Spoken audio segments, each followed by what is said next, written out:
Yeah. educating those in the industry now. Um, yeah, just awareness and just preserving this name.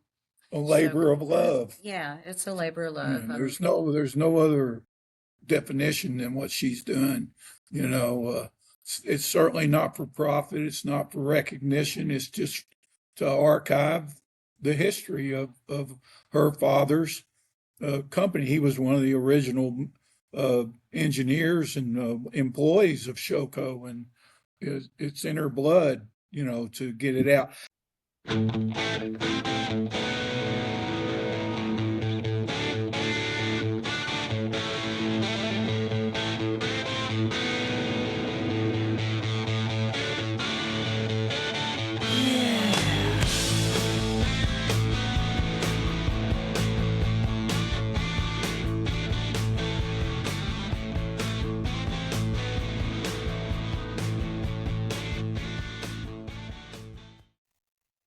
Well, hello, and thanks for joining me here today on Geezers of Gear.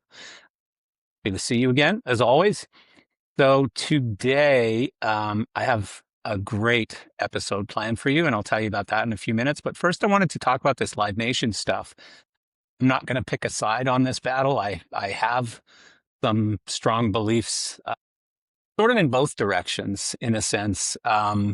But I'm not going to pick a side. I'm just going to talk about some things that maybe are jumping out at me or bothering me or possibly I see as being pretty big issues.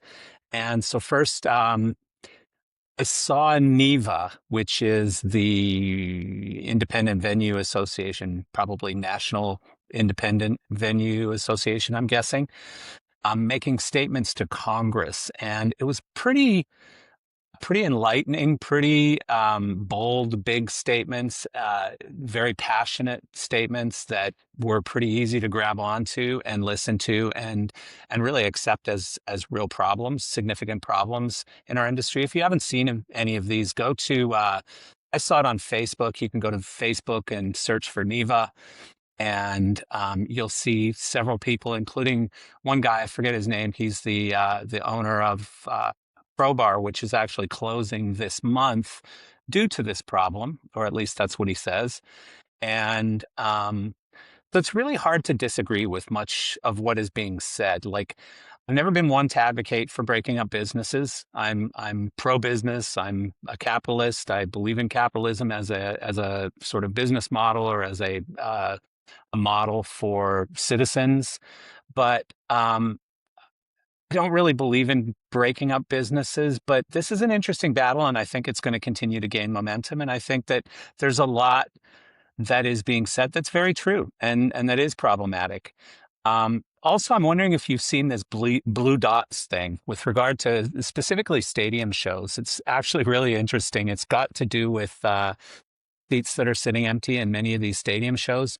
I've said for a long time that you now have, you know, arena acts or country acts or whatever that are touring stadiums that 5 years ago or 6 years ago you never would have seen touring stadiums. Um, and today, virtually anyone and everyone is touring stadiums.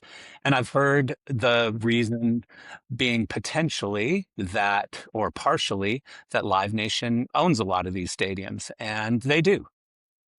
But I'm not suggesting that I know anything or that that's truthful, and that is why that's happening. But you're getting this strange situation where, you've got a stadium show and 40,000 tickets are sold, where that is financially successful, but it's creating these visible blue dots when you look at seating charts or when you go on Ticketmaster or whatever and you go to buy tickets, you're seeing a lot of blue dots out there, a lot of empty seats. And it really creates this sort of perception, I would say perception of failure, perhaps. And it's even created this entire like TikTok sort of thing where communities are tracking sales of tickets and tracking these blue dots like stock traders tracking stock. And so, you can't hide it. The problem cannot be ignored. It can't hide. And is it potentially a larger structural issue where artists who historically should have played arenas, amphitheaters, or even limited stadium runs are now doing full stadium tours. And is that now problematic? And we're seeing some of them reverse back into to arenas or whatever because of those problems. But, again, as long as it's financially rewarding, especially to Live Nation, they're going to keep doing it. It makes sense to them as a business model, even though I think for the artist, it's a bad look when you see an artist in a stadium that's half full. Would you rather see them in an arena that's totally full? So, yeah. What do you think? I think this is all potentially problematic. I think these are separate issues in a sense too, but it all stands for, or it all follows under the same sort of umbrella of what some might call corporate greed, or some might call, you know, a company being too large or being a monopoly. And again, I'm not stating any sort of judgment or anything here. I'm just so love to hear other people's thoughts on this. I think it's an interesting topic. I think it's not one that's going away. Unfortunately for Live Nation, they've already had some judgments against them, a jury that went against them, and I think their problems are going to continue to get worse. So right now, so far, it's really been a slap on the wrist, but I think it's going to get much bigger than that. And I think they might be forced to break up their business a little bit. So anyways, on to something much more important, or maybe not more important, but more relevant to today. Very important episode. Today, we're honoring the legacy of a great industry company, Showco, while bridging 3 generations of touring royalty to discuss a project around this archive thing, a Showco archive project. So founded in Dallas around 1970 by Jack Maxson, Rusty Boucher, and Jack Combs, Showco helped transform live concerts from rough, inconsistent events into the highly engineered productions we know today. Before Showco, concert sound was often unpredictable and honestly, sometimes pretty bad. PA systems were mostly designed for speaking, not rock and roll. Showco changed that by building powerful touring systems, standardized workflows, dedicated road crews, and reliable production methods that could deliver consistent results night after night, city after city. They quickly became the production backbone for major touring acts like Led Zeppelin, James Taylor, and countless others during the rise of arena and stadium rock. But Showco's impact went far beyond audio. The company pioneered innovations in staging, touring logistics, monitor systems, and large-scale production design.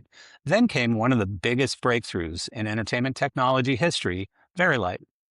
Born out of Showco in the early 1980s, Verilight introduced the world to intelligent moving lights. Let's not start an argument who introduced moving lights here. Completely changing concert lighting forever. Modern automated lighting, as we know it, traces directly back to that innovation. By the 80s and 90s, Showco had become one of the most influential touring companies in the world, helping define the standards that still shape our industry today. Then, in 2000, Showco was acquired by Claire Global, bringing together 2 legendary names in touring production. The fact is, much of what we now consider normal in live production, from touring systems and road crews to moving lights and large-scale show infrastructure, can be traced back to Showco. Indigo Kretzschmar-May is the founder and solo operator of Showco Archives. As the daughter of legendary senior Showco sound engineer Donnie DK Kretzschmar, she grew up surrounded by the history of the crews who built stadium touring from scratch. Today, she meticulously catalogs thousands of legacy artifacts and spearheads the campaign to induct Showco into the Rock and Roll Hall of Fame. The 3 of them are all here to speak to me today about the legacy and legend of Showco. So here they are. Beautiful. So welcome all of you, and I'm going to introduce all 3 here quickly if it's okay. So on the left, we have, which is my left, stage right. And now I got to find the part where I have everyone's names because I've already forgotten. So, yeah, I know Blake Dewberry. I just couldn't remember the last name. And in the center, of course, we have Indigo Kretzschmar-May.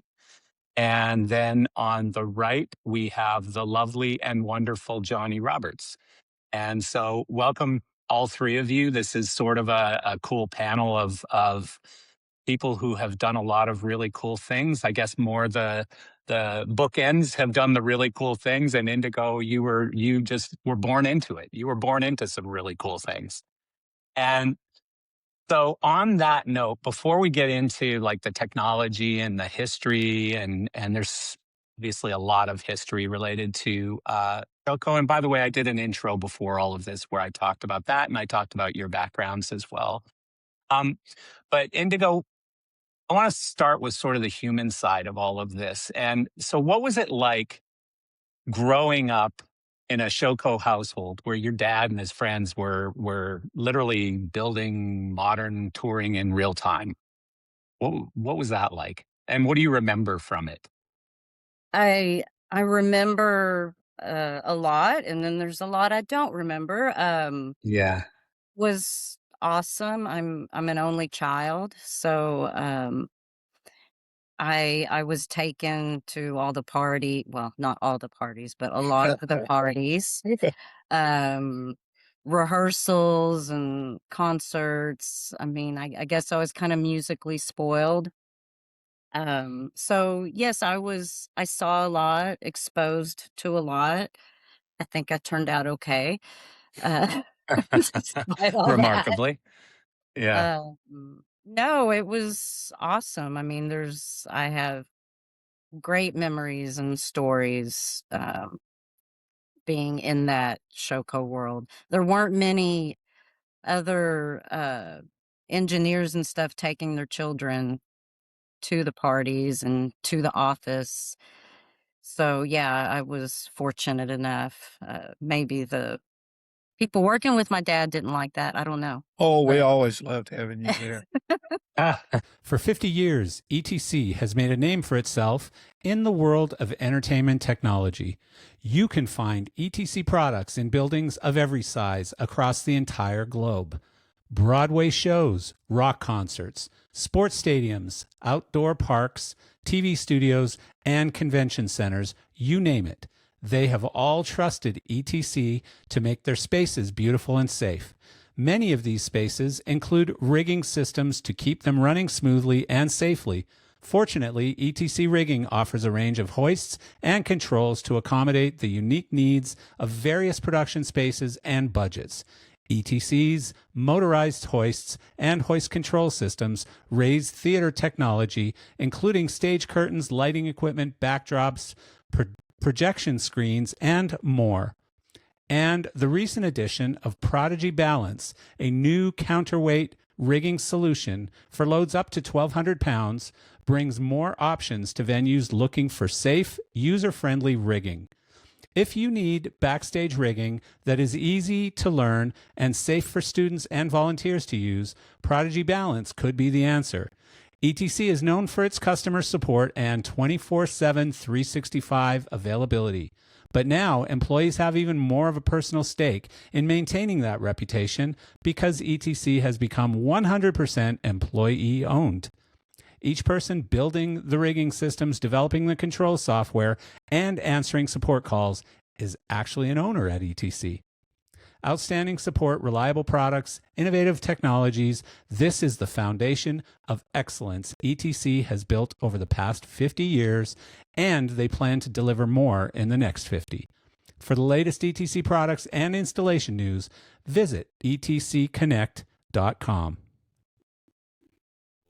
Sorry, I had to take a quick little break there. We were having a bit of an audio problem.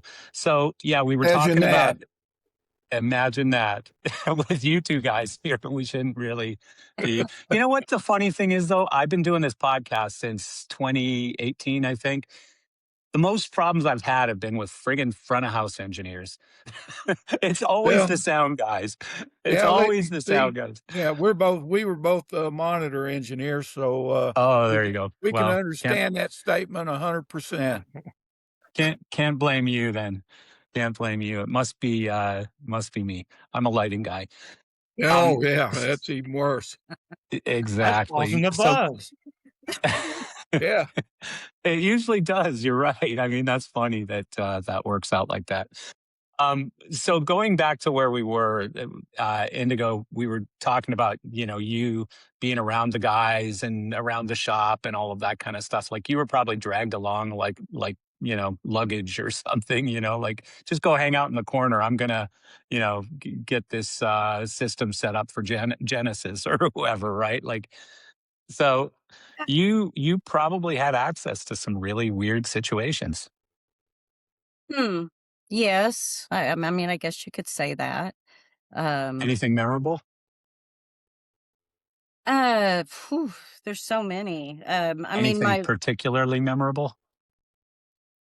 these wouldn't be weird situations, but most memorable is going to rehearsal for the Mama tour for Genesis here in Las Colinas and seeing Phil do that song, Mama, really, I mean, it sticks to me till this day. Every time I hear it, I picture that light shining up. his chin. Spooky. Yeah, it was very spooky. That's one of my favorite memories. Going to one of my oldest memories, I guess, because I was like 7. Led Zeppelin at Nebworth. Woo, Hey, that's a good now I'm one. jealous. That's a Now I'm good one. jealous. Yeah. Of course, Wow. being so young, I didn't know the importance or how big of a deal it was at that time. How old were you then? I think it was 7. Really? Yeah, Wow. 7. That is incredible. And I remember playing. They were rehearsing for it, and I was up on the stage, and I played. I think it was Jason Bonham. It was a boy playing, and I was playing on the drumstick on Bonham's or on his drums, and I have one of Bonham's drumsticks from that. Very cool. You Wow. were playing with Jason? Yes, That's cool. That's That is cool. How old was really he? cool.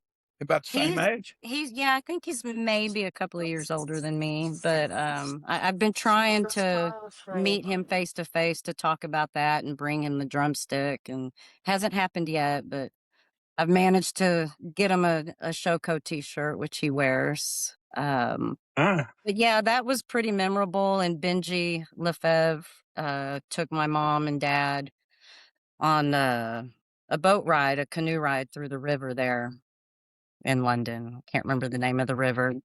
And so, yeah, that was a pretty cool memory. do you happen to know Cosmo Wilson, lighting guy? I do. Yeah, Yeah. you guys probably do. Yeah, so because he's doing Jason's tour right now. Oh, If you really? want, after the fact, I can connect you and Cosmo in an email or a text or something, and maybe you can make that happen. Well, he actually, because I just asked about that. He designed it, but he's not on tour with them. Right? Yeah, Cosmo? I think it's Yeah. Keller. I think it's Michael Keller, and I can't remember who's actually touring with it. But I didn't know Cosmo wasn't going out at all. Yeah, because I just asked. Oh, did ya? Yeah. Because they're coming through this week. They're coming through very soon. Yeah. Well, let me see if I can connect you to somebody on that, because that would be really cool. Obviously, like talking about, remember that time we were playing under the stage and you threw that rock at me or whatever. Yeah. I got that lump right here still. That's pretty hilarious. And of course, your father had an unfortunate incident that he was a part of, and that's a big part of your story too, right? Yes. Yes. Yeah. So tell people what I'm talking code about. My father, Donnie Kretzschmar, was on the Leonard Skinner plane crash, a survivor. This is actually his briefcase that was on the plane that survived. I brought here. It is Um, wild. Pretty It's beat up. wild. yeah. It is a little beat up. Yeah. And I'll say Yeah. that Sherry Short, a Showco alum, held on to this for many, many years after my dad had passed away, she held safekeeping and returned it to me. Yeah, it's like 2017, 18. It's been Wow. years. That So yeah, is wild. Yeah. So he was actually on the plane crash, and were you born at the time? I was 5 years Okay. old. Um, my mom was waiting at a bar in, where was it, Baton Rouge? Yeah, I think so. Is where they were headed, yeah. And so she didn't know what had happened, but Bud Rock, which you may know, he was driving a truck for the tour, and y'all jump in if I say Willie I don't know. Nelson's LD is Bud Rock. Yes, Bud Rock is Willie Nelson's, yes. He drove to the bar and picked up my mom, told her what had happened, and drove her to the hospital where my dad was. So he had a punctured lung, I'm not sure what other injuries. Artemis Pyle, the drummer of Leonard Skinner at the time, he's the one that pulled my dad out from the plane because his Oh my his goodness. legs were pinned up under the seat of the plane. And like his legs, I think the stories were hitting the top of the pine trees when they were. Oh, That was Jesus. I never knew that. Wow. It's yeah, amazing. That's That an is amazing that crazy. anybody survived it. Yeah. yeah. And Really is. How many yes. people did survive that crash? I don't remember the story. I haven't read about it in so long. Yeah, 17, I think, because there were 22 on there and 6 passed away, right? Yeah. 5, Those 5 passed 16-ish. away. 5 passed away. Somewhere in that Oh, neighborhood. Yeah. Didn't yeah. matter where you were sitting on the plane. Didn't appear to be anything like that. After that, I took a few plane rides with Donnie, and I always sat next to him. I said, "Well, if you survived that one, you survived this one." That's smart. That makes a Well, lot of maybe, sense. yeah, Yeah. maybe. Well, you gotta think too, like nobody's in 2 plane crashes, I right? hope So not. Yeah. yeah, it must be a good place to sit. Yeah, that's another crazy story. And so what point did you realize that this wasn't just like your family history, but it was like this whole industry sort of history? Like when did that become kind of important to you, and you felt maybe like that there was a danger of it all disappearing, perhaps? Well, 2010, 11 is when my mom gave me most of all of my father's things. Um, and so that's when I started realizing how much there was and going through it and cataloging it. But it really wasn't till many years later, with all the talks with doing a book and a documentary and doing all the work and gathering that information, that I realized there's so much more and so much being lost or tossed. Um, and so that's when it really, like, okay, no, this is really big. And Yeah. started, I had actually started to create a website for donors to ask for donations for for a documentary. And I needed something on this website to show, to exemplify the impact of Showco on the industry.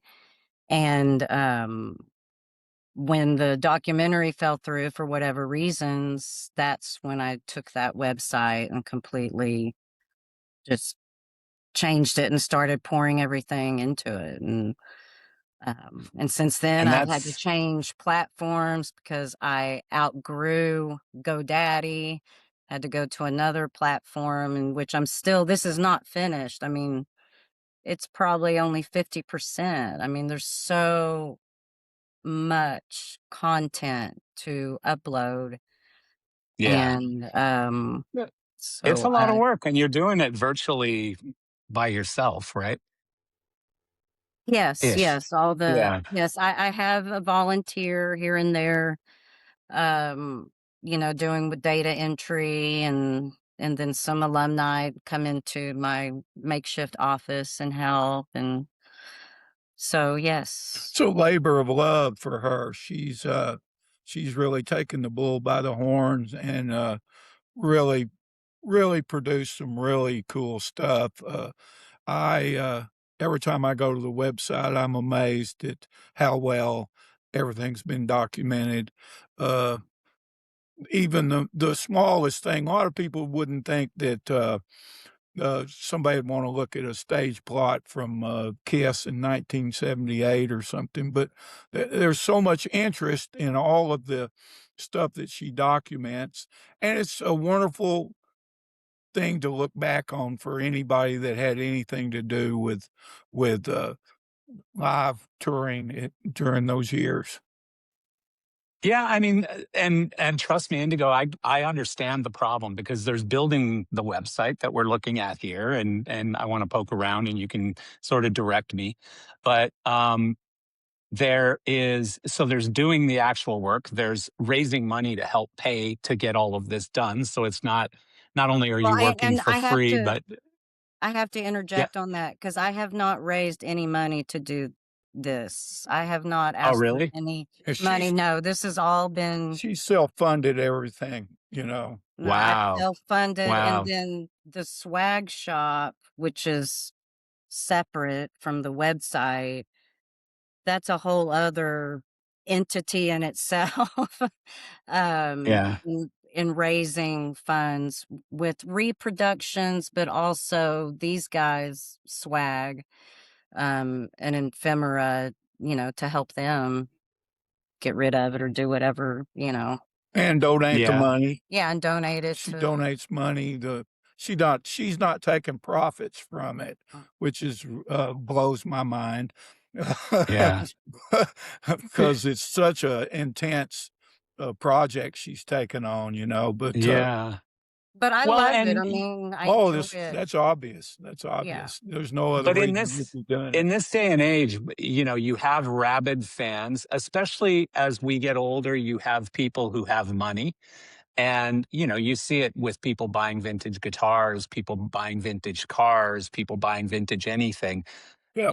Some of these are priceless. Some of these items here are priceless. It's like, wow. So yeah, I mean, obviously at some point this stuff's worth a lot of money. It Well, and really that's is. what I do have. If you go to the swag shop, um, there is a collector vault on this website, Shop Showco, on the upper right. Oh, upper There. right. I gotta move stuff. There you go. Oh, I Okay, don't so think I that's looked at this one. okay. So if you go to Shop Crew Closets, There we go. okay, Oh, and that's cool. then this is where several of the alumni have contributed their swag from their touring years. I have my dad's stuff on there, my mom's husband Joey. I mean, some very light people. So, and then there's the collector's vault, and that has very special pieces that I'm saving for an auction. And so But where is that? That's on the previous page, probably, right? In crew yeah, you closets? go back to that, the crew closets. Yeah, go down and there'll be a collector vault somewhere. I don't know how you remember all that. I can't find it. Um, Oh no. yeah, I mean it's oh, there it is. Collector vault. There. Yes. So I'm trying to gather enough collectors to make a difference before holding the auction, of course. Originally, my idea was to do an auction through Heritage or Julian Auction, which I spoke with both of them. And I just nothing ever came of that. One of them was, well, there was not enough, but Mhm. there is. There's a Yeah. lot. Um, and it's not even all uploaded. So there's just so much there. There's some And special features. does without giving away any secrets or anything, is all of this stuff stored in a warehouse somewhere? It's It's boxes all in stored somebody's very. garage? No, I have it all stored. Yeah. Yeah. Okay. Yeah, that is just incredible. And so to go back to where we were, how do I get back to where I was before? You can go to learn the Showco story to go back to the website. At the very Learn the top. show codes. There it is. Yep. So this is showcoarchives.com. So that's where people can start, basically. If you're watching this and you're watching me fumble through the website and stuff, that's where you can kind of start on the journey. And then again, the top right corner is where you can go to the swag store, swag shop. What's it called? Shop Showco anyway. And actually buy some of those pieces of memorabilia and just like real history. I mean, those are incredible. So yeah, that's cool. Let me close this so I can get back to seeing everything again here. 1 second, because I've lost my notes and everything else. So Jonny, I want to bug you for a minute. When you look back now, did you realize that you were like inventing the systems and standards that the live event industry would eventually be or continue to use? No. Number one, I didn't invent anything. The people before me, the generation Donnie, Indigo's father, those people were the ones that invented and innovated. And by the time I got there and was doing it, everything was pretty idiot proof, and it needed to be for a guy like me. I call it And idiot friendly. yeah, yeah, Not idiot proof, but idiot yeah, friendly. yeah. Yeah. No, my path through there started in about 76. And by then, Showco had their shit together. And I didn't have to do anything but show up, work hard. And by the time I was thrown into monitors, it was pretty much just number one thing. The bands weren't that used to monitors, right? And Showco had the best gear out there. And once they could hear themselves, they were so happy about that, they didn't really bitch that much because they'd never had anything. And the equipment that Showco provided was excellent gear for the time. And all you had to do pretty much was turn it on, turn it up, and they were happy. So So I really when did didn't. monitors actually start? When I'm was going the to first say, like floor I'm going to monitors or say whatever? probably early 70s. Couldn't give you the exact history of it, but I think Bobby Pridden with the Who had a pretty big hand in it.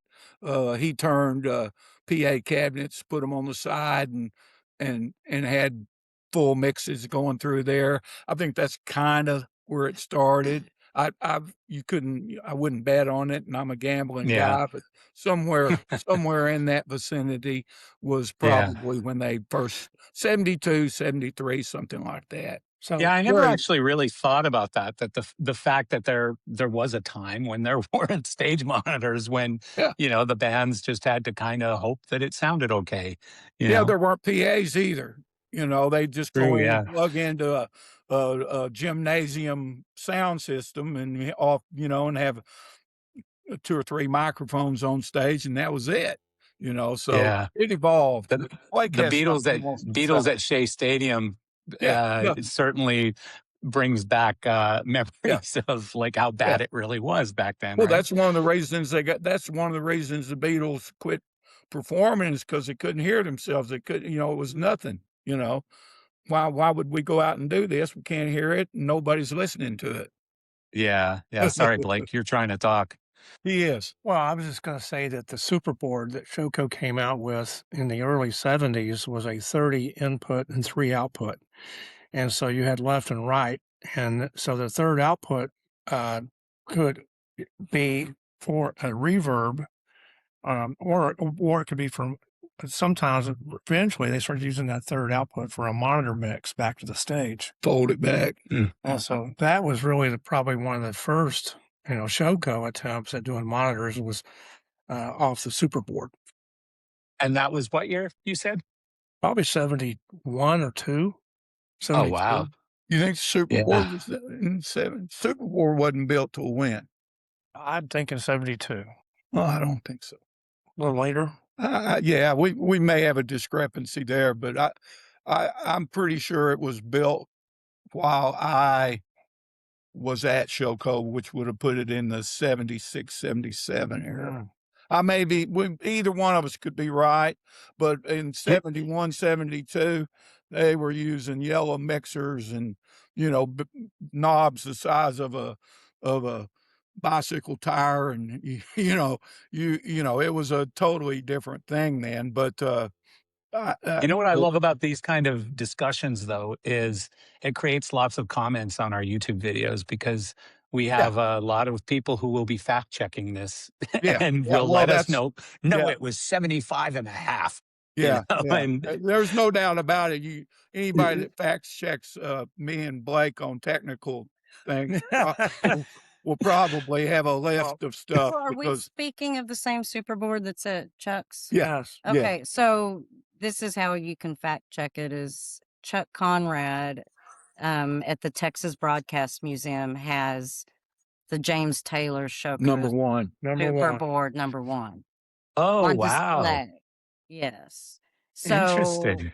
and I think it's on his website, and I have it on the archive Yeah. somewhere. And going back to the archive, I have a search tab so people can go in there and put in whatever they're looking for, and it'll generate what I do have in there so far. Yeah. Interesting. It was, things were changing so fast in the mid 70s, early to mid 70s, it was an amazing time, but I never invented anything, all I did was use the gear that was provided, and could barely do that in the beginning, so the history of the superboard, I have it for you if you want it. Yeah, it's great. The Superboard was a notable 30-channel quadraphonic console with parametric EQ and multi-bus capabilities used for both front of house and monitor mixing on major tours. Yep. Engineer Jim Bornhorst, who later developed Verilite, helped design and build the Superboard, starting work on it around 1973. It was one of only about 8 units ever made. It saw use on tours in the mid-70s, including Led Zeppelin, The Who, James Taylor, David Bowie's Diamond Dogs tour in 1974. This fits with Showco's timeline, basic proprietary mixers around 1972, followed by the more advanced Superboard in 1973. So that's what. There you go. my Blake's trust- 100% right. No. I'll never doubt him again. That was a good one. Yeah. So that's really, really interesting. And so it's amazing, though. Like, when was the last time either one of you stood at a console and actually did work? Last year was the last time that I had anything to do with audio. And I'll be honest with you. I was working at this place where the Cowboys have their facility, Dallas Cowboys, and the Ford Center. Okay. And I've tried over the years to get accustomed to digital consoles, and I've never gravitated to it. So they had a couple of analog consoles there, and any time that the clients couldn't meet their budget with their digital gear, they would call Mr. Analog to come out and clean off their analog console. That's funny. And so Yeah, and everybody was laughing at me because, why don't you just learn the digital? It's like, I don't want to.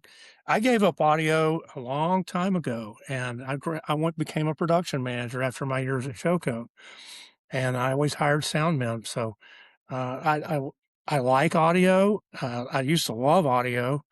I appreciate it, but at the same time, I never was much of a digital analog guy.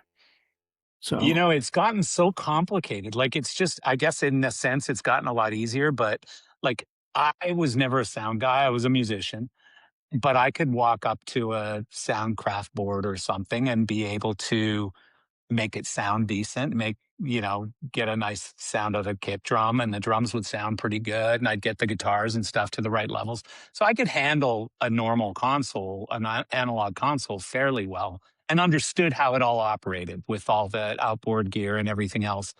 But this digital with all the plugins and everything, like, I don't even know how to turn these consoles on. It's just, the whole thing's so different. It really is. So That's a true statement. In 2004 was the last time I was an audio guy. I retired in 2004, at the end of yeah, 2004. Van Just Halen.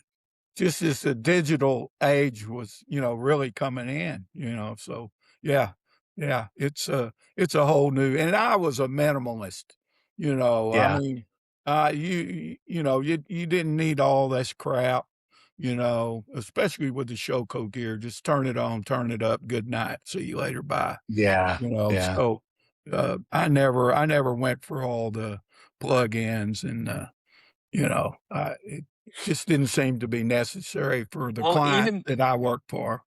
even the massive change from point source to line array systems and stuff, obviously another massive, Yep, just wholesale change of how you do yep, things. yep, yep. And so I sell a lot of that equipment, but I have no idea how to operate any of it. It's all just I can like that. understand that. I Yeah. understand that completely. Being a PM, towards the end of my career, I'm retired now, so I retired a few years ago. But during, my last few years, I was having to hire an A1, someone to handle comm, and then someone to handle the network if the A1 didn't want to or have time. And, then there's the A2 or anybody on monitors. But just to do a corporate job, I'm hiring, 3 guys to do what one guy used to be able to do, simply Mm, because of the complexity. Yeah. yeah. I guess the offset to that is it used to take 3 guys to carry in the PM4000 console, and now one guy can pick up a Digico console by That's himself, right. So Yep, so yep, there is an offset there, yep, The gear yep. got a lot smaller and lighter in a lot of ways, but more complicated, more technical, much more technical. And yeah, the networking guys on these shows now, like the lighting, same thing. Like, some of the lighting shows now have, so many universes of DMX and so much stuff going on. And now they've got, full on networking in these rigs. And it's very complicated, very complex. So, One really quick funny story about the Showco Superboard. Whenever I first started at Showco in spring of '79, I'd never seen any of this gear. I was just a kid off the streets of Dallas. I got lucky and, with no qualifications, was working for the biggest sound company in the world. And probably about the second week that I was ever there, Donnie Kretzschmar, her dad, ML Prosas, who a few of you know that name, and Craig Schertz. Okay, so these are and Mike Ponzak. These are all senior engineers, and they said, "Hey, let's put this board. Let's get it out of the case and let's see what the deal is with it." And so the 4 guys were standing around, 4 senior engineers from Showco. They're all bent over. They're going to pick up this heavy ass board, to your point about because this had the power supply in the front left corner of it. This was no external power supply. That's how heavy this thing was. Okay. yeah. So I don't remember who counted on the count of 3. 1, 2, 3. And all 4 guys was waiting on the next guy beside him to make the initial lift. And all 4 of them didn't lift. The console just sat there. And we Oh, all that's burst out. You had hilarious. to be there, but it was just funny. That Now I sounds look back at hilarious. the Mount Rushmores of Showco. and how nobody was willing to be the first guy to lift up that corner of the console. It was very, That's yeah, incredible. yeah. I've seen That's that. That's incredible. You know, it's funny because it was like both sound and lighting. It was this race to make bigger, bigger, bigger, bigger consoles. And front of house got to where it was taking up half the real estate Yeah, on the arena yeah, floor. yeah, yeah. And now everything's so tiny, like everything's so compact. I guess the Grand MA lighting console has gotten fairly large again. But, you know, when it went to the, the Hog 2 lighting console and it was tiny, and then it was like the audio guys went, well, wait, we need to downsize a little bit because that guy's way smaller than us. And, you know, now some of the audio consoles running the biggest shows in the world are pretty small. Yeah. They're tiny little boards. Yeah, they So are. Yeah, they are. it's pretty wild. Yeah. So for people too young to understand the impact, what made Showco so different from anybody else at the time? Number one, the people. Of course, the equipment was probably one, and the people were. If you went out on a tour and you were a shit ass, you were not, Mm. you know, nobody liked you, they wouldn't call Showco back. They had to like the crew. They called back because of the crew, but because the crew was the equipment was so good, you know. I think that was the number one selling point. And of Yeah. course, we always thought that because we were the ones out there doing it. So, you know, that may be a little bit biased, but I'm pretty sure that the people were a major factor. You Yeah. know, I'm going to add something to that, and it's somewhat of a rebuttal, and I didn't know any different until what I'm about to tell you. I think that we were all, Showco guys were extremely proud of and really, really, really worked hard and very intelligent, hardworking people. But what I encountered on the US Festival was going in, we did the delays, Showco did the delays, and Clare Brothers did the mains. And I mean, nobody liked Clare Brothers for some reason. We all thought Clare Brothers were just, you know, substandard to us Showco guys. We had big egos. And when I met those Clare Brother guys, I was so impressed with how nice they were. They were all very nice, very intelligent. And I was like, you know, what Jonny just said is true. We were, the crew, the bands really did love the crews. But Clare Brothers was no slouch. They had their own great guys and their own great gear. absolutely, So, you know, hats off Yeah. to Clare Brothers guys too. absolutely, absolutely. Yeah.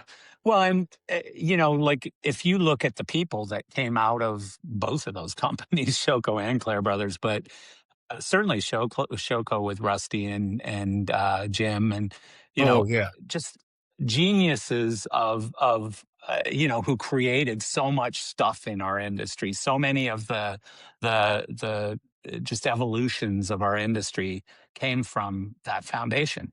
absolutely, It really did. absolutely, absolutely, Yeah. Did we absolutely. lose Indigo? She sees her power on her computer starting to drain. Oh, I think she went to get oh, a cable.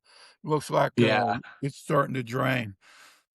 So why were the people so good at Showco? Was it training? Was it hiring the greatest people? Was it just because people got in there and realized how great this company was and they tried harder?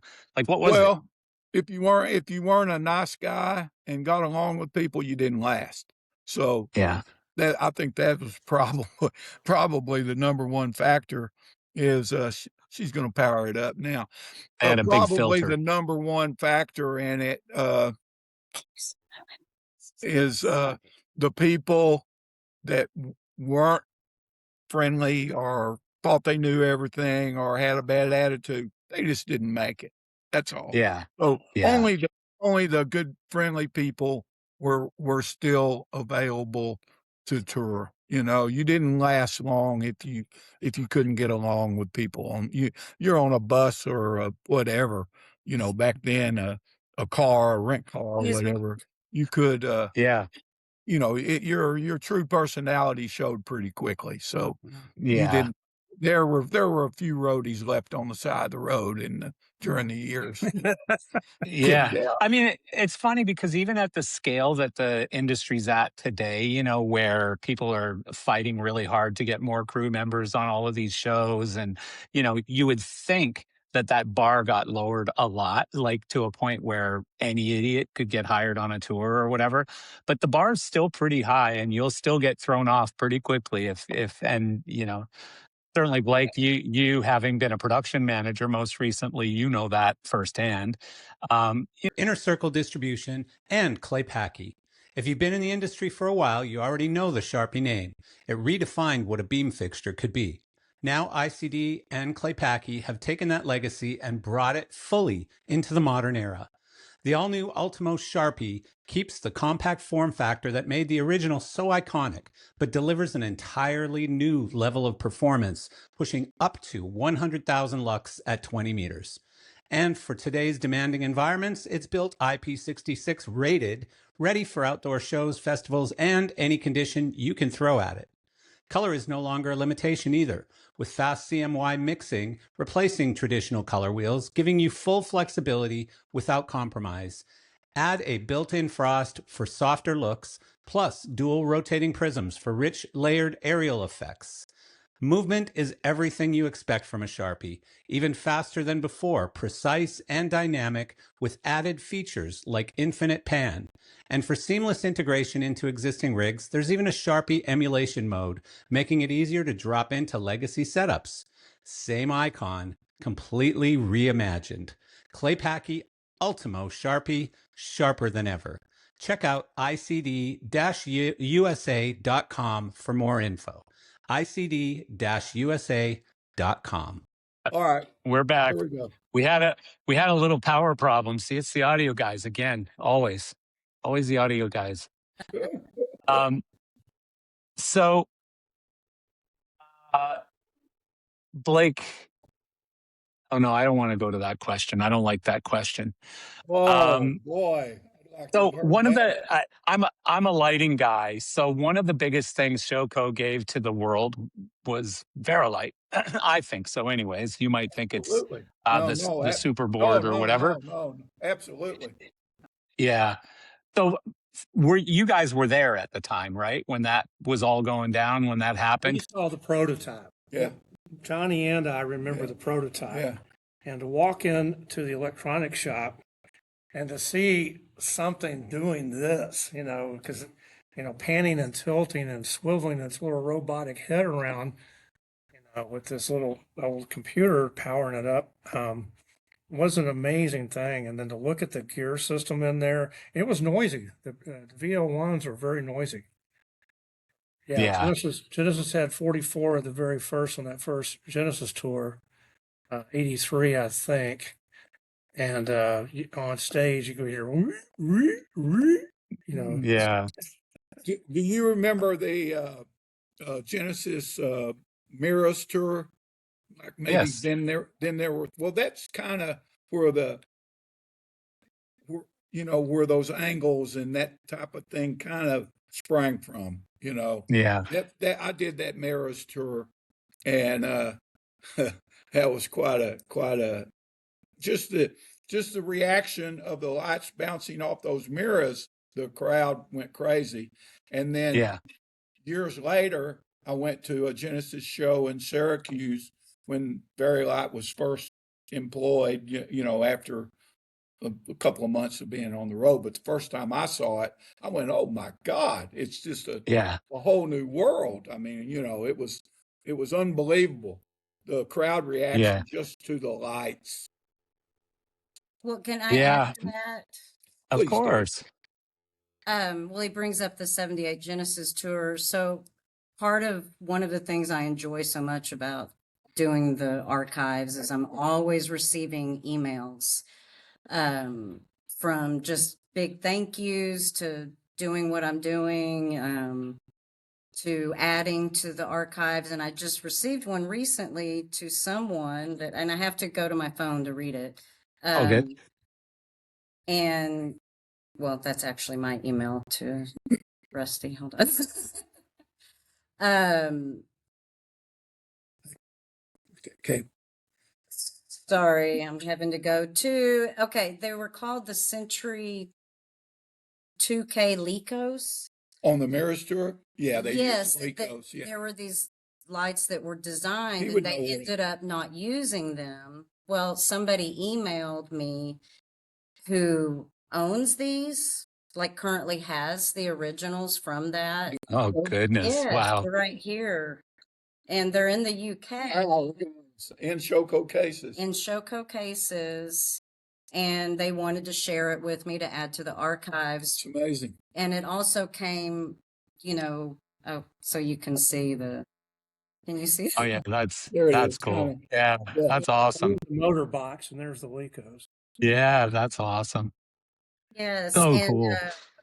so, I love getting that and then trying to verify, thank you, to verify all of this information. So, I get to call on these guys or others to make sure it is correct. And They're so, not going yeah, to ship you those really, lights, though, are they?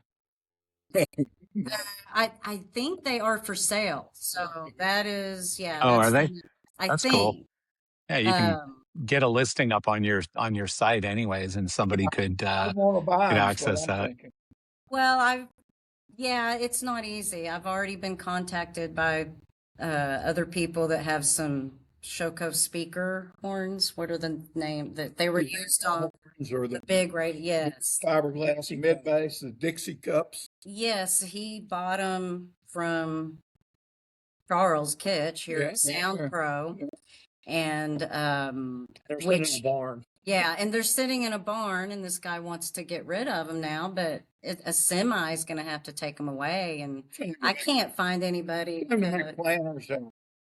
That's what I would buy one and make a coffee table. That's what a lot of people do is they make furniture out of this stuff, Yes. old consoles and old whatever.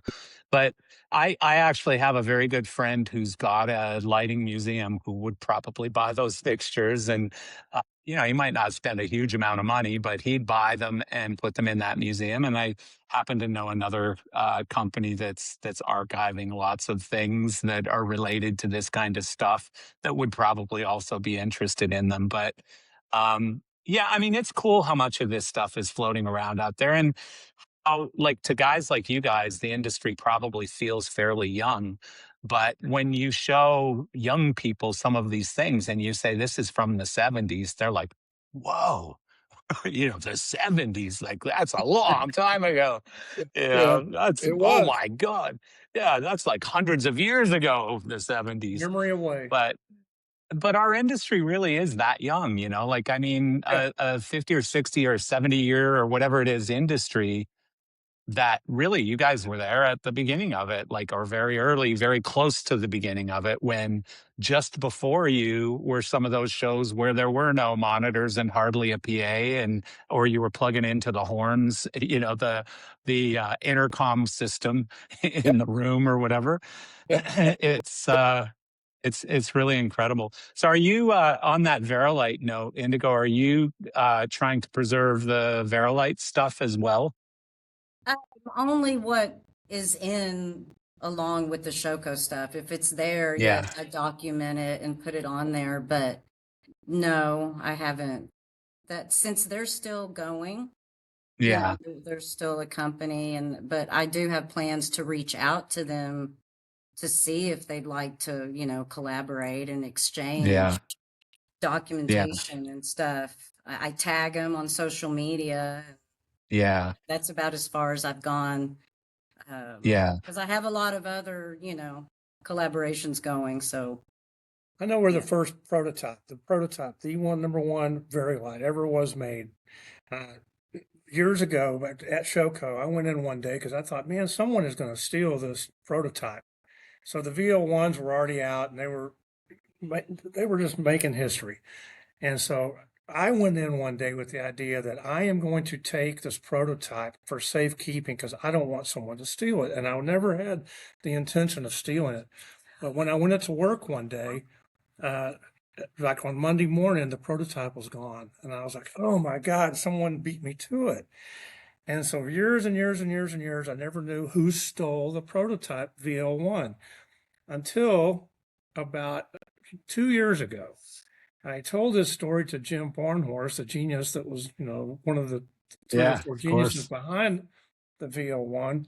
I told him this story, and he kept looking at me and smiling and shaking his head back and forth. And I told him, I said, man, I'm sorry that I didn't secure it. But he goes, I'm going to tell you something. I felt like someone like you might come in here and take the VL1 prototype. And I said, what do you mean? He goes, well, you said that you never had, you weren't going to steal it, but you were going to keep it for safekeeping. I said, I was. And he goes, Blake, it's in my garage. So Barnhorse has a prototype. Cool. That is awesome. As he should be, right. Because he knew that somebody like me was about to take it. Yeah. So Indigo, there's, as I was saying earlier, there's a few components to all of this, which, again, there's managing the process, managing the website, putting it all together, contacting all of these people, connecting all of these dots. But another one is just getting the word out, right? Like, just because you put up a website, it's not like, the old build it and they will come thing, right? Like, it doesn't work like that. Like, you still have to promote it, advertise it, find a way to get that information out to the world, and to, like, in this case, it's an interesting group of people who you're targeting with that. It's either old guys like me who, just from a nostalgia standpoint, would love to have an original this t-shirt or that jacket or whatever. But a lot of it's fans, like music fans who want a piece of history of music or of Genesis or of Led Zeppelin or of whatever. And that's even harder because there's so much noise in the universe now with social media and now AI and everything else. Like, how do you break through all that noise? And I'm sure that's one of your struggles, right? Yes, it is. It's really hard because I'm trying to reach so many different um, demographics, and it is hard to please everyone. I will say. So like recently I've used AI just to enhance the original photos to get the attention of the younger generation. Mm. Uh, and then I get crap for that. But Oh, yeah, because you used yeah, AI on the pictures. Yeah. yes. But no, I mean I work a little bit on all of these things every day. I'll do an hour on social media, an hour on emails, and then I'm trying to get a hold of universities to draw attention to the project. So yeah, I need a lot of help in social media. That's not my, like Facebook. I have over 3,000 followers, which is great, but then in Instagram, it's not even 1,000, and that seems to be where it's at right now. Is Instagram? For what you're doing, I think Instagram would be a much better platform, obviously. Yeah. Yeah. And I'm just not good at that. And it takes a lot of time. So, Yeah. I mean, doing these reels and stuff, it'll take me 3 days to get it together to finally put Yeah. it out.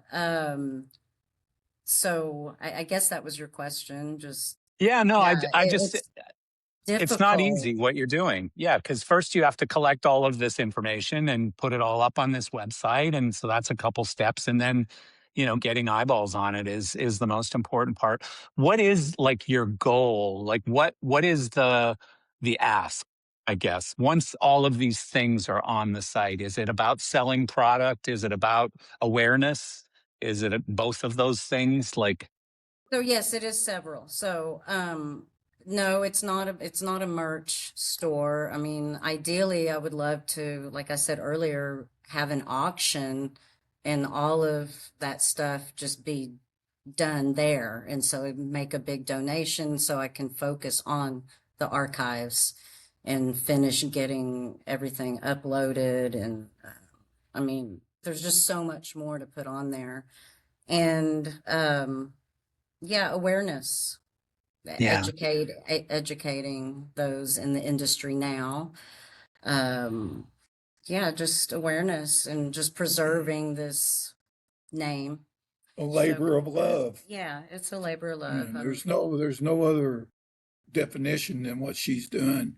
It's certainly not for profit. It's not for recognition. It's just to archive the history of her father's company. He was one of the original engineers and employees of Showco, and it's in her blood, to get it out. Yeah. I don't know how many. Let me ask you this: how many followers or how much attention does Geezers of Gear get? Where are you? It's doing things like this that enables people to find out about what she's doing. Yeah, the issue for us is going to be that we're inside the industry as well. And what Indigo needs here is to break outside of the industry into more of the core entertainment, music side of things. So she needs don't we all, but she needs a Joe Rogan or someone of that size to really break Right, you into the right. mainstream Maybe we'll get and you on get, Joe Rogan.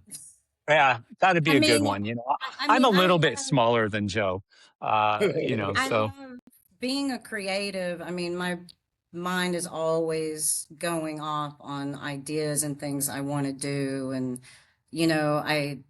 for Instagram right now, my goal is to sell this swag to bands, like as band wear.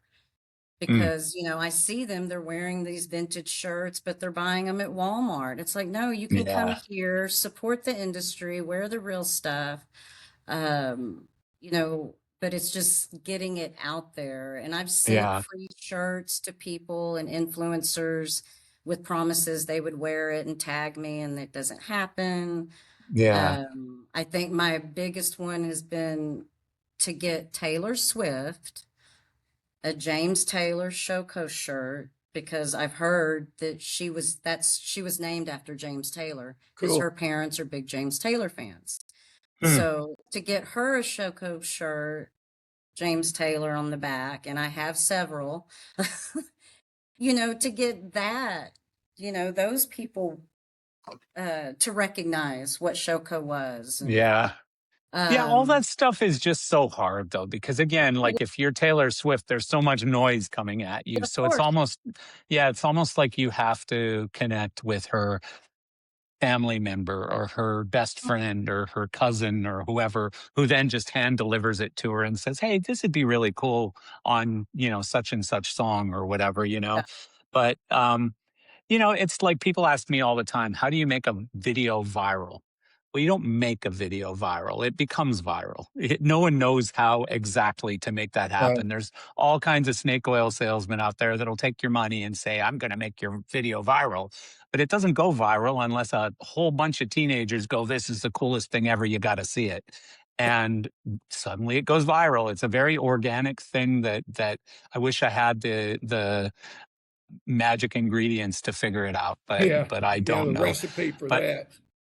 but to answer your question, John, earlier, is that um, probably ultimately around 20,000, I guess, would through a combination of the shorts and reels and whatever it 20, That's pretty 30,000, I would sizable. say is probably where we'll get to. The podcast, the full long form podcast itself will get 1,000, 1,200 views, 1,500 views. Because again, it's mostly directly inside our industry. We've never tried to market to Exactly. the music fans or whatever, because Yeah. I don't want people coming on here going, tell me some backstage secrets, tell me Right. some things that Right. and then selling that information outside the industry. That was never my goal. Yeah. My goal was Yeah. industry stories within the industry and stuff Yeah. like that.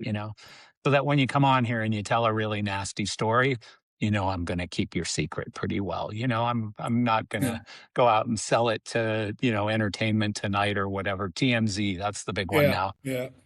So, um, I believe so much in what you're doing though, Indigo. Like I really like what you're doing. I think it's an incredible, these guys keep saying labor of love.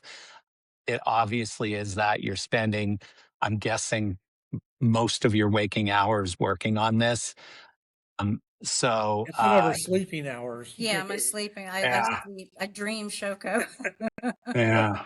Why though? Like, I know you mentioned it earlier, but why is that passion so deep for you? I mean, I guess, back to I really did grow up in it and see that it was a family. Um, and it keeps me, it brings me closer to my dad. He was taken away from me way too early. I was 13 years old. Oh, yeah. And so I always hear new stories that I hadn't heard before. Uh, It's regarding community. him. It's Yeah. community. Yeah. Yeah. And and I love music.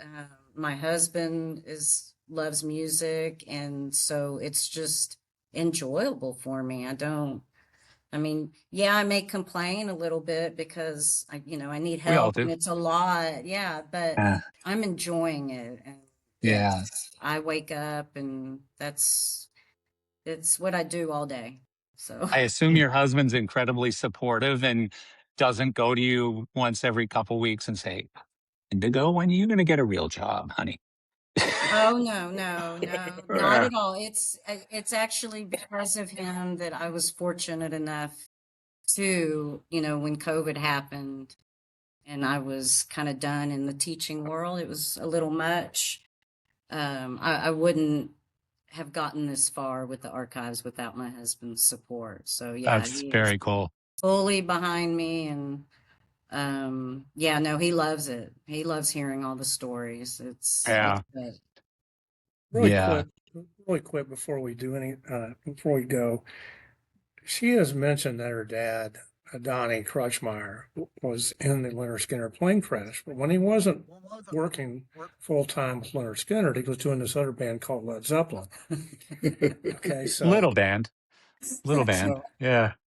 and then I got to do the first Robert Plant tour. Donnie asked me to be his assistant, and Was it 83? 83, and I was just blessed. And before then, Donnie got me on several things, and he always had my back. He's always, for instance, there was a big layoff every winter, and Donnie made sure that Blake Dewberry stayed on board and had a job all winter.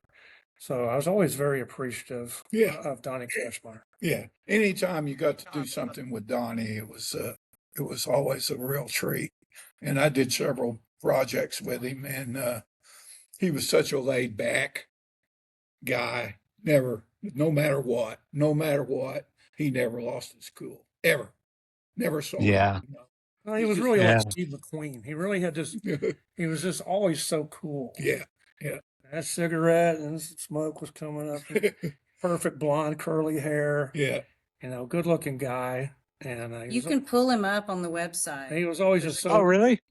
Yes. so confident, and I mean subtle confidence.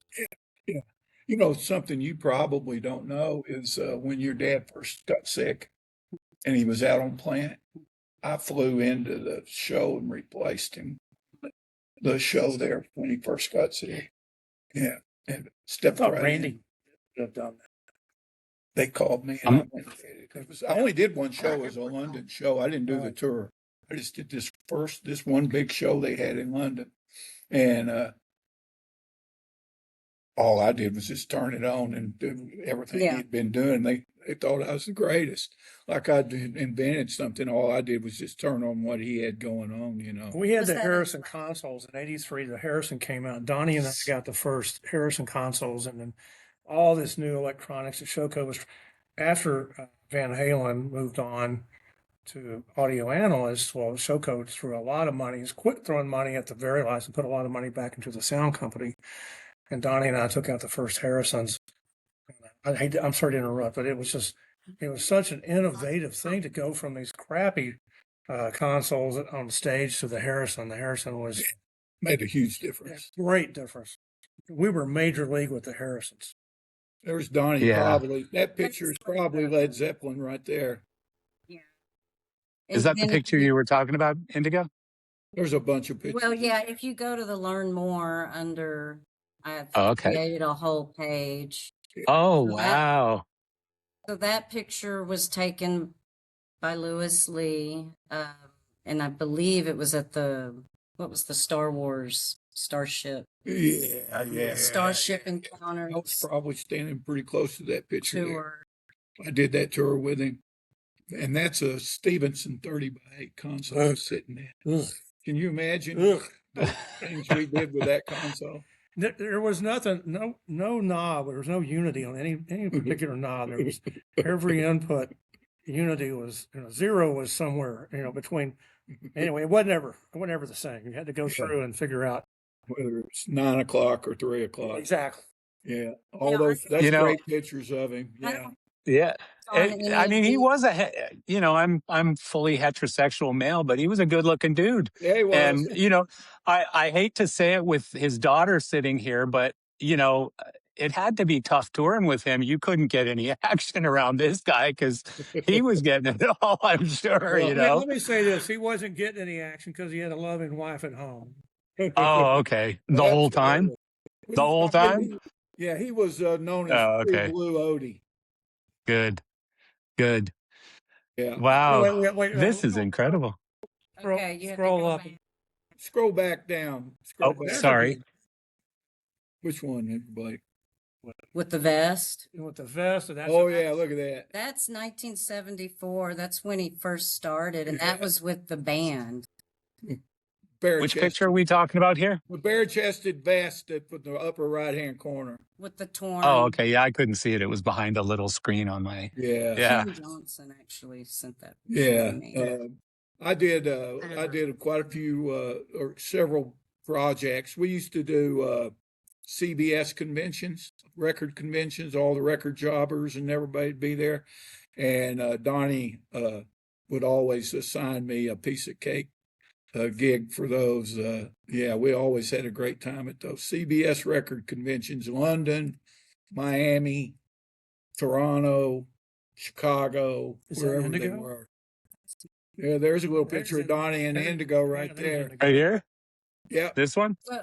That one Wow. and the one above is at one of the famous Showco parties. It was a surprise party for my mom, but there's biker and my dad's talking to me about something. But if you go back down under Probably don't pay attention. the picture of the vest. Okay, so that piece of paper with the Rolling Stones stage and then the number 1 plaque. This picture here? underneath. Yes. So if you read that, well, it's kind of separated. But so there was, and you may know the story better, there's a Prism Blue number 1. Is it That's right. speaker? And when my dad passed, and I'm not sure who had the plaque made. Maybe Andy Moore. Well, It could have been Lester. It could have been any of the guys. that number 1 plaque, and then it says in dedication of my dad. Well, Benji insists that Prism speaker be placed dead center, and it tells the story here. This is someone from Clare Brothers that I don't know if he's there anymore, but Greg Smith sent me the story. And because I was trying to track down this plaque. The speaker, of course, doesn't exist anymore, but when Claire acquired them, somebody took, I think it was Andy Moore. He's the one. It was Andy. Andy's who gave it back to him. Yeah. But Wow. when that speaker, if you were on tour with that speaker and that speaker, there's the plaque. Yeah. When that speaker came off the truck, you personally would escort it to where it should be. You wouldn't let a stagehand do it. That was a prized speaker cabinet. That's incredible. Buddy Magazine did several months after my dad passed, where that picture was used that Lewis took, and there he is behind Jimmy Page, and there's Richard Bratcher. I mean, Where am I looking here? Because there's a lot of pictures. Oh, yeah. It's just wild, the history you have here. Yeah, he was a very organized person. If you were doing some kind of a clusterfuck that was that required some dedicated person. Donnie was the person to put on it. I did. I don't know if you ever heard of it or not, but I did a thing called the Havana Jam in 1979, where CBS Records went down to Cuba, and they took American acts and Cuban acts. We were down there for a week, and the experience with Donnie on that bonded us for a lifetime, because going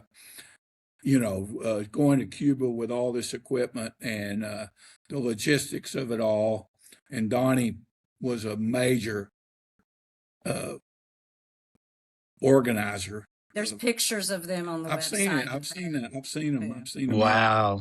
Yeah, that's really amazing. So I have two more questions for you guys, and then I'll let you get on with your lives. Maybe let's start with Blake. When the history of live production is finally written correctly, what do you think the Showco chapter should say? Well, I hate to speak. That's a big question, of course, but let me just say that the innovation, the dedication was exemplary with that crew. And these were just kids that started putting some PA. The speakers from Woodstock were having trouble getting to Dallas for the 1969 Texas World Music Festival. And that experience of them going out watching Zeppelin and Janis Joplin and Jimi Hendrix with PA that was inadequate really was the impetus that got the money together and the will together to start soldering and building cabinets. Well, they also realized that the only person that made money at that Texas Louisville Pop Festival was the sound company. They were the only ones that got paid. Everybody else lost money, So yeah, That's funny. that's certainly the one of the Showco started as a promoter, a bunch of promoters, Jack Calmes and Angus Wynn, and those guys kind of started Showco, and then Rusty and Jack Maxon and Jack Calmes and Angus Wynn formed, what today is Showco. But So the first electronics tech that they had, Chuck Conrad on Crossroads Audio, and he loves to tell the story of whenever he first was asked to come over to Jack Maxon, one of the co-owners, his shop was in Jack's bathroom. And they put a table over the bathtub, and then another, had the sink and counter right there, and that's where he started soldering circuit boards. Yeah. Yeah. Incredible. There's some great story. Even Leland Sklar, when I did my first interview working for the documentary, he tells a story of going over there practicing on the roof or something, or Jack would be meditating on the roof. That's Jack Calmes would be meditating on the roof. But how that's they would be building stuff. Yeah. No, that's, and I wild. do, for the International Pop Festival, I find it really cool that so many Showco employees, including my mom and dad, attended that festival. Not knowing what was coming ahead of them. They were going to be working for this big company. They were there just enjoying the music, and that is incredible. And they didn't even know each other. Yeah.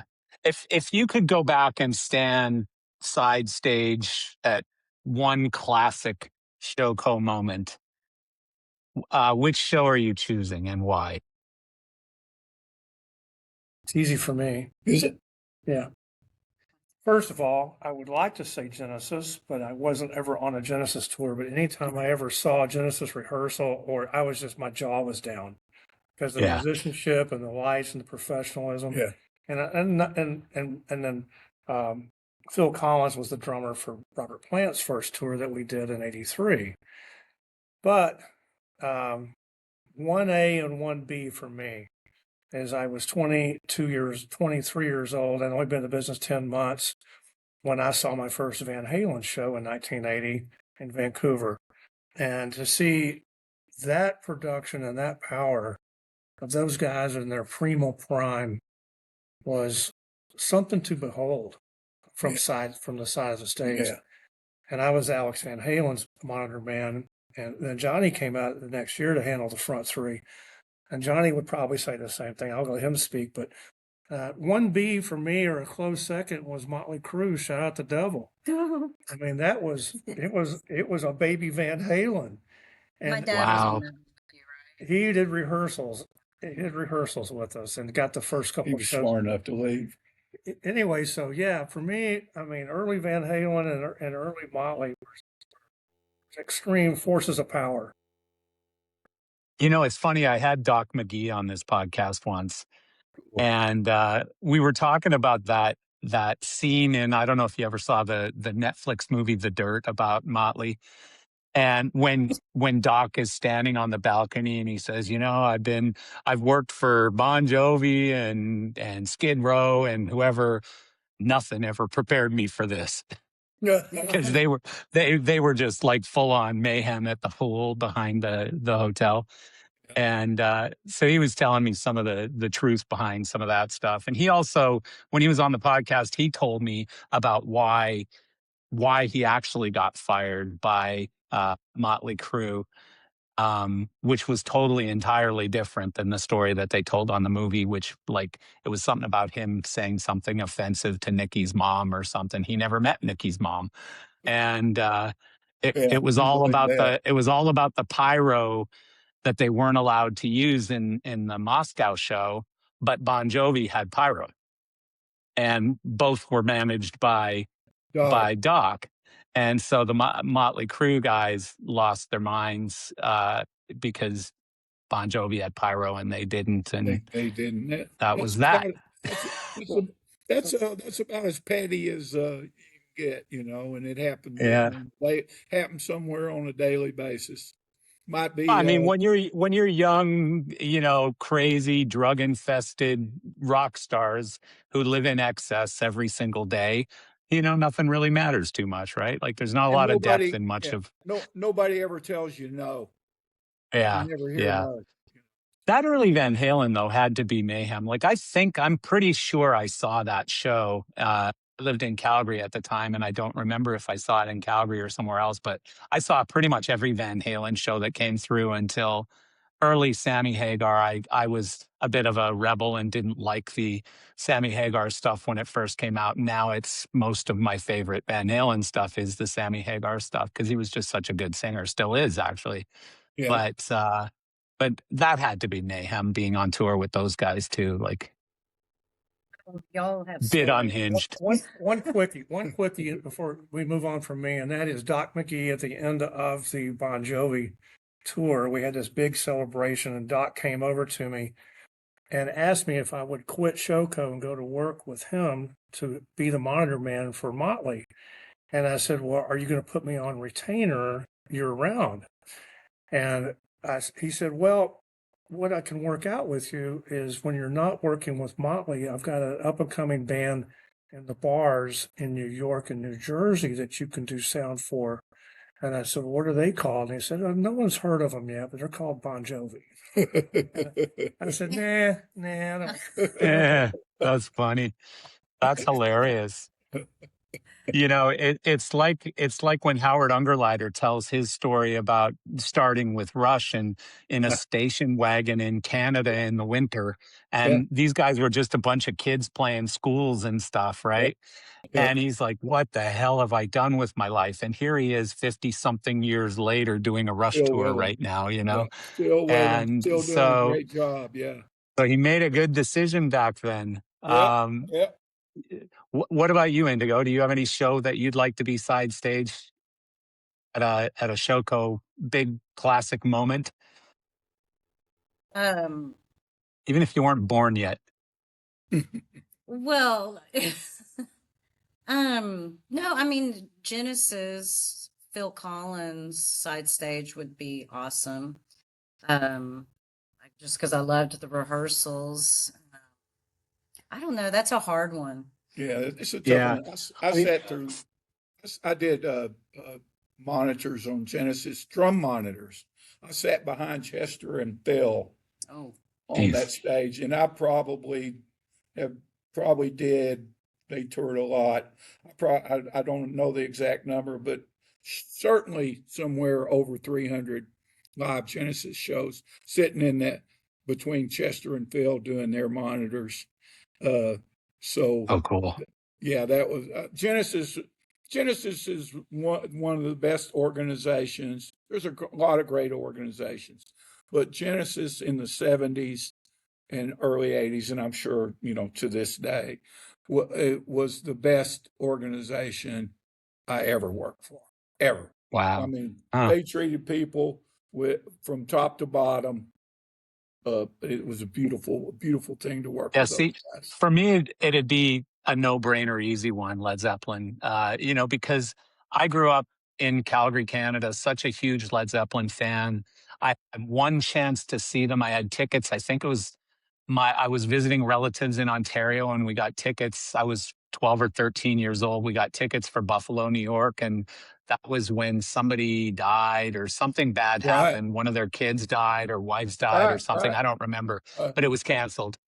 And that yeah. was the only time I ever had a shot at seeing Led Zeppelin. And to this So day, that was like 76, 77, right? 76. Yeah, yeah, that's Yeah, that, exactly when it was. I was that's I the was born in 64, so yeah, I was yeah, 12 or 13 at the time. that's the same. That is the same incident that took me from the wood shop in Showco to the sound department. It was when Robert Plant's child died Yeah, I because thought that's what it was. Showco went into layoffs. Oh, Because it was hand to mouth. If a tour wasn't out there and we're building everything and we're doing all this and we don't have any money coming in, we got to start laying people off. And that's when I went from the wood shop where I started at Showco to the sound department. So I'm very wow. familiar. I'm very familiar with what you're talking about there. Yeah, yeah. I mean, I that had would to be the take one for mine me. back. It's Oh, she got a Uh-oh. I got to bad take my no, not that. Mulligan.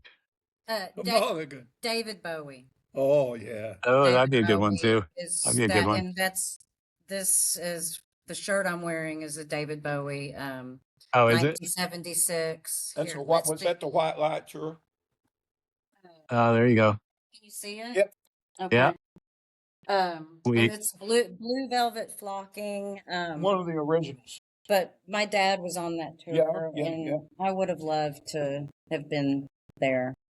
Saw so that cool. show in Germany. I was with Genesis, and we were in Dortmund, Germany, at the same time as Bowie was playing there, and I saw that. I think that was the White Light Tour, is what they called that. It's all white lights. Yeah, it was I think it was. the Thin White Duke guy. Yeah, And Bowie, it's the only time I ever saw he Bowie. gifted this beautiful leather bound photo album that the photographer that toured with him that year took a bunch of photographs, put it all together. I mean, tissue paper and everything. And it says my tour photographs. And Bowie and scripted something to my father and to several of the crew and signed it. And the pictures are beautiful. And there's a picture of this shirt, somebody wearing it. And there's only one Showco crew member pictured in it, Bud Rock, and he's asleep with a cigarette hanging out of his mouth. Classic. That's Wondering awesome. why he's the one that was chosen in the Yeah, photograph. saw Yeah. But no, David That's so Bowie. great. And then So, I did forget to add one of my oh, big goals for Showco is, besides getting them recognized by the city of Dallas in some, I don't know how it would be, a plaque or something, getting them recognized by the Rock and Roll Hall of Fame. that'd be huge. And I'm really working hard on that. I'm attending the ceremony in the fall to support Phil Collins, and hopefully, yeah, that's I'm really working hard on that. So if you have any connections there, I do actually. I do. And so I will actually connect you to someone that will be very helpful to you in that one. Okay. That'd be great. So I'm just writing myself a note so I don't Please forget to Okay. do. do that. Please do. But Well, I have to yeah, give a shout out. The reason I'm able to attend this ceremony this year is Tracy Baker, who was in charge or is in charge of the Phil Collins.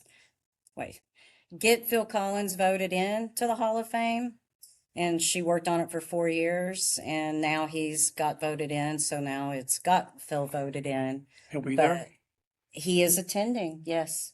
oh He has wow, accepted the good. invitation. Yeah. He's not performing, but he has accepted the invitation. And yeah, so because of her, finally, I mean, Phil should have, I mean, Yeah. yeah, Isn't it wow. so hard to watch our heroes like fading? Like, Yeah. Yeah. watching what's happened with him has just been so sad, performing on a wheelchair and stuff. It's hard. It's so like I hate that about getting old. It's not me worried about me looking old or anything, but it's all of my heroes, seeing your heroes getting sick or God forbid dying or whatever. It sucks. It's a shitty Every part of day. life. Every day. Yeah. I keep one in front of past mirrors. One, my grandfather is looking at me. That's hilarious. Who's that old That's guy hilarious. over This there? isn't me. Who is it? What's that old man doing in my house? Yeah, that's funny. So, Indigo, so if someone has old laminates or tapes or photos or stage plots or jackets or whatever it is, what do you want them to do? Preserve it, number one. Don't leave it in a Ziploc baggie and sealed that it will deteriorate. But to the old Showco Very Light or anybody in the industry that came across Showco, I mean, I'm wanting pictures to add. If they're trying to find ways to sell it, I can help with that. That's really, I'm just asking for more and more material just to add to the archive So, because it is kind what's of the the best? first kind. Yeah. And the best way to reach out to you is through the website? Yes, yes, my email is on there everywhere. So And your website again is? showcoarchives.com. It's an easy Yeah. one. Yes. And I'm on Well, Facebook, LinkedIn, and Instagram. Can I, before we split, can I hear Jonny? Where would you like to be side stage again? Side oh, I stage forgot. We again. missed you. Who would you like to do monitors? What was your wow moment? Oh, I wouldn't take it to a wild moment. One of the when Blake was answering his question about that, I was thinking, well, there's a bunch, really. There's quite a few, and a couple. I'll say this: the Bee Gees. I toured with the Bee Gees for a long, long time. Of course, they only toured about once every 10 years, but in 1979, the Bee Gees Spirits, having flown the Saturday Night Fever tour, was an awakening moment, and a very, very exciting time. And then carrying it forward, probably 20 years from that, when they did a one night only tour where they did like 6 shows on 6 continents in about 6 months. But they were from Australia, or they spent their youth in Australia, Yeah. and they did a homecoming show in Sydney. And that was an emotional for them, and the crowd was wonderful. So that's one. I'd like to go back. Maybe ZZ Top. The I did toured for years with those guys, every tour they did, and I'll never forget the first time I saw them. Not the first time I ever saw them, but the first time I toured with them. That was unbelievable.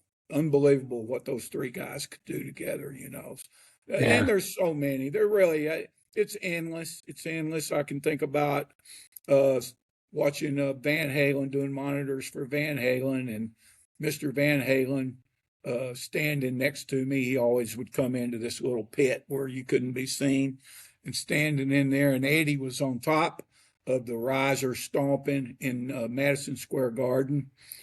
And When you say Mr. Van Halen, the dad? yes, the dad. Oh, okay. Yep. Yeah. He was out there, would come occasionally, and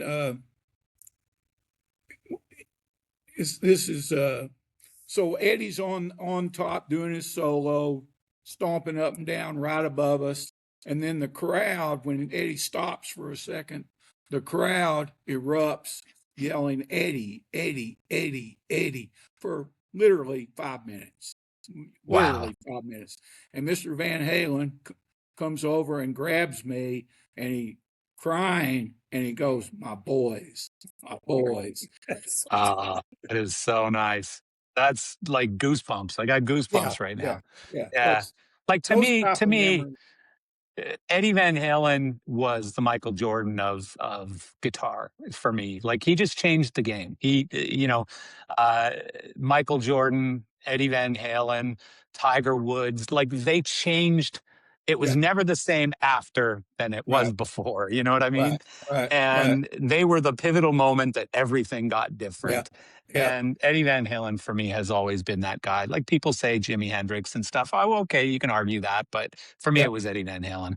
Yeah.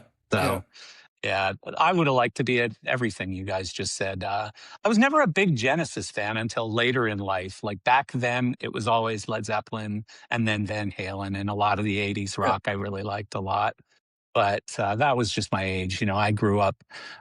I'm 61 now, so I just grew up with Led Zeppelin and not necessarily the Beatles and not the Who and whatever. It was more Led Zeppelin for me. So, well, I 61. appreciate you guys doing this. You're 61? I am 61. Man, that's the good old days. Yeah. Yeah. Well, for me, emphasis on old. That's what I feel right now. I was a musician when I was young, so I did most of my damage before 25 years old, and then kind of mellowed out over the years. But there's still damage. There's residual damage because I hurt myself bad back then. Didn't we all? So yeah. I appreciate you all very much. This has been. I could sit and talk to you for 5 hours, but I'm sure you're gonna probably run out of battery again or something. By the way, that little clicking noise went away when the charger got plugged in. When whatever changed got rid of that clicking noise. So it needed power. Yeah, I guess that's what it was. It was probably a little alarm going off, and I was hearing the click from it or something. I don't know. The lights were sucking all the power out of the building. Yeah. Well, Blake, Indigo, and Jonny, thank you all so much. Thank you. Indigo, I love what you're doing. I love that these guys support you so much with it. And I wish you nothing but success. And I will follow up with you on a few of these emails that we've talked about and stuff today. And help you any way I can. And you're welcome to come back on anytime and promote stuff or whatever. We're happy to support you. Sarah can probably reach out and give you some options where we can pretend you're some sort of a sponsor or something and get your name out some more. Yeah, I love initiatives like this, and I'm a big fan of Showco's past and history and the history of the business. So thank you guys. All right. Mainlight, the partner you trust with the gear you want. Your go-to dry hire rental provider, bringing you the latest in lighting and stage equipment, from moving lights and control consoles to truss motors and rigging. They can provide the tools you need to build your show from the ground up.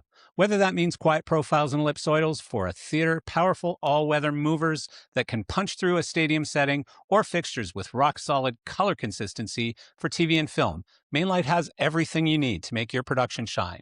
And it's not just rentals. Mainlight also offer new equipment sales from all your favorite brands, along with used lighting pulled directly from their rental inventory. Every piece of used equipment is meticulously maintained and tested so you can buy with confidence. With facilities in New Jersey, Delaware, and Las Vegas, you get the reach of a national company with the personalized service of a local provider. To get started, email contact@mainlight.com or call them directly at 800-397-6246.